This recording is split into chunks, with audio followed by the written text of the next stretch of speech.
Okay, morning guys. I want to do today's finish off the return line for the fuel. It's all pretty much done. I just was missing one piece, just a straight PTFE. But basically I'll be using PTFE line. It's Teflon coated lines on the inside. It won't get too corroded from the E85 sitting around for a while.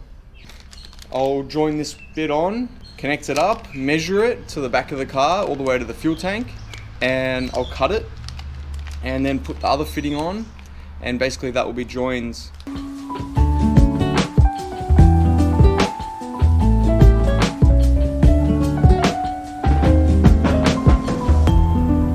So there you have it. That's all tightened now and it's not going to leak or come off. I didn't use a rag on the vise, so obviously because it's soft aluminium, it's going to crease it and make some marks on it. Same with the shifters, it's going to leave a little bit of marks, so that's what's going to happen. If you want to do it properly, get the tools to do it properly. But yeah, alright. I'm going to put that now on the bottom of the fuel pressure regulator.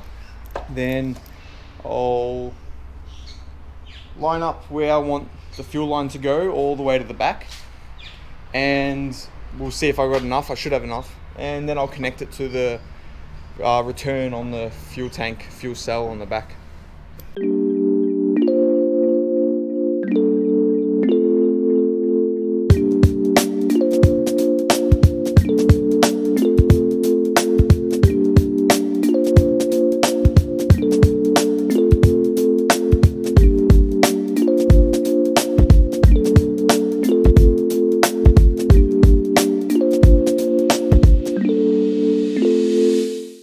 What I've done is I've zip tied it temporarily for now, just exactly where I want it. It does look like it's falling a bit. That's because I still need to make a bracket to push it up. That's a little piece of metal I've made for now, just to hold it there, because that's pretty much where I want it. It's as high as I can put it up there, but I got them both together and they come over the diff up the top and up to the fuel cell. I just need to add the one more hose end to the 90 up here, and that should be the return done. Then I just need to finish off the breather. While I'm down here, I'm gonna add in the speed sensor to the R154. Alright, get a bit of grease and chuck it on the seal.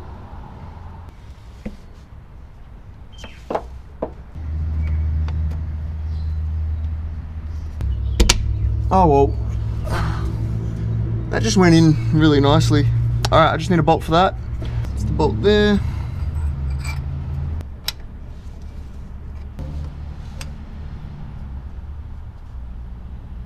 I can put the wheels back on and I'll lower the car down, and then I can get to more things in the engine bay.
there you go.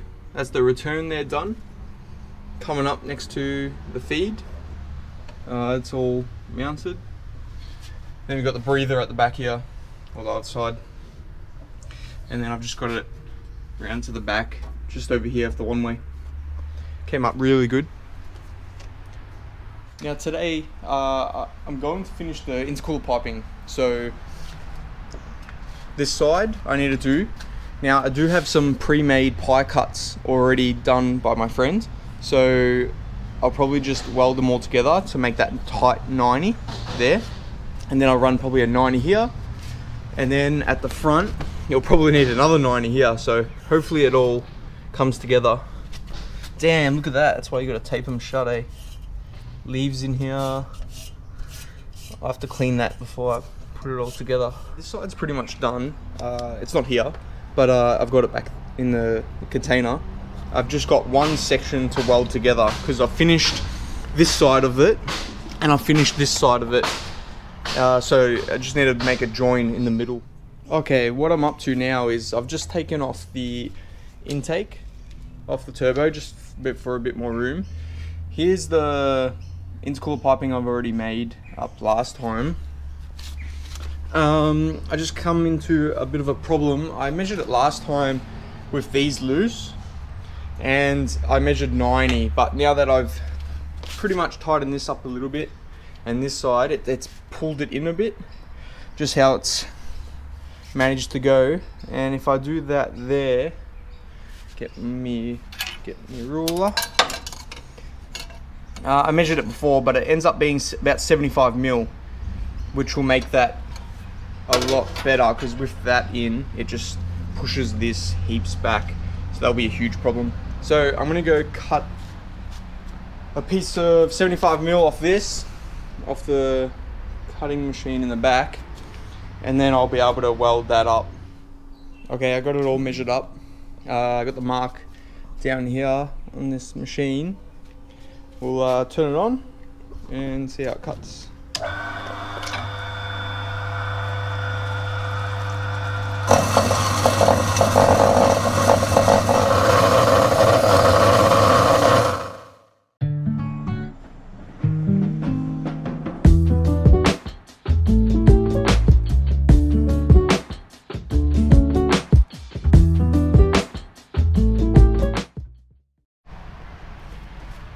Okay, back at the car, gave this a bit of a clean up, and straight away putting it against it, it's perfect.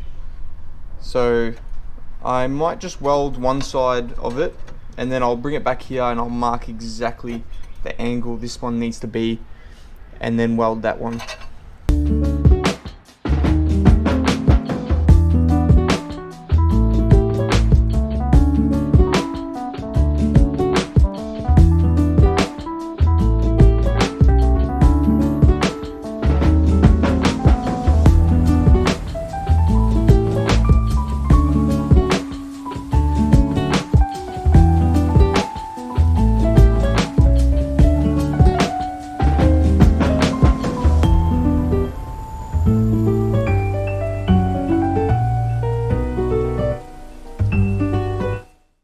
Okay, I'm not the best welder, but I get the job done.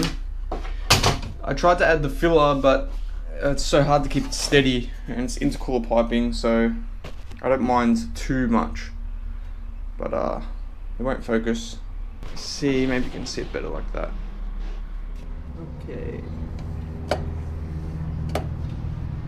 Okay, I couldn't hold it with two hands and hold the camera, but I've basically marked where I want it to be. Those 4 lines there is pretty much where I need it to weld. So I'll take this over and I'll bring this and we'll weld this up together now. What I've done is, because it was so hard to hold before and tack, I've just taped with masking tape around the whole thing exactly where the 4 lines were. And I used a Stanley blade to cut a section out where I want to just tack it. And then I used a bit of terps or thinners, and then I used a bit of the wire wheel to go over it. Now I'll tack it, and then once it's tacked, I'll do like maybe 2 tacks here. Then I'll cut off the other side and do 2 tacks there, and then it'll be exactly where I want it, and then I'll finish welding it.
Well guys, thank you for watching. If you liked the video, give it a like and even subscribe if you really want. Yeah, I'll probably continue the intercooler piping in the next video. I just ran out of time and probably the video is going to go for way too long, so I'll put it in another video. But hopefully you liked it. Thanks again for watching. See you guys later.